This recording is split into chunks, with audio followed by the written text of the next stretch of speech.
what moment of your military career rewired your current mindset the most?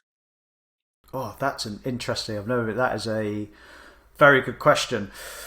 I will tell you one that stands out as an epiphany moment, which I've shared before, and I think has got a tangible takeaway from it, and that is brief background. I was Royal Marines, and then I went on selection for Special Forces.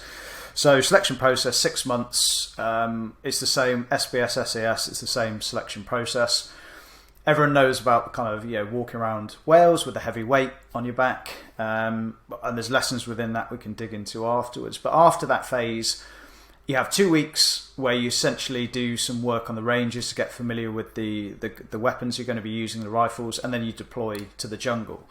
On that 2 week phase in between, on one of those range exercises, what you're predominantly doing is what we call break contact drills. So scenario is you're a small patrol, and as you're patrolling, enemy contacts you, ambushes you, and you have to extract out of that position using kind of cover and maneuver. Yeah, good example, watch the film Heat. That's probably got the best one of the best scenes in that for it. So during that, I was firing my weapon rifle down range, and I turned my head to shout to a guy across from me to tell him to move. And as I turned my head, I squeezed off a round. So although my weapon was pointing down range and technically it's safe, that's still a safety violation because my eye was not through the rifle sight. And you can get 2 of those violations on selection, and then you're off. So that was basically my one life gone. And you kind of go and you to the head instructor, and he just gives you the, you've had this warning, so you're officially notified. And as I was leaving his office and I was walking back over to the accommodation, I was kind of going over this in my head.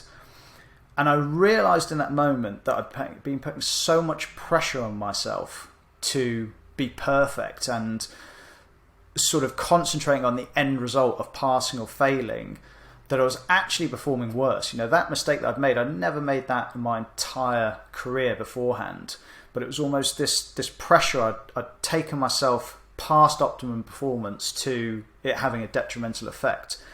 And I realised that I just needed to let go of that because I had no control. Obsessing over the end result was not helping me. And actually all I needed to do was concentrate on each day or each moment and just be the best I could, put all my effort into that, and the result would take care of itself. At the end of it, I was either going to be good enough or not.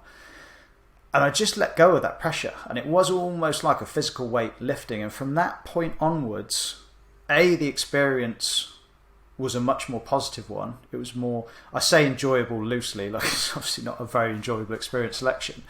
But also it made it much more likely to get the result that I wanted, which was to pass. And that was the result I ended up with. So that releasing of that pressure to be perfect made a huge difference. And it's something that I see a lot with the coaching that we do. We see one of the most common sort of behavior cycles that we see, what we call boom and bust, and that is someone decides they want to make a change. So a pain point gets acute enough that they want to change something.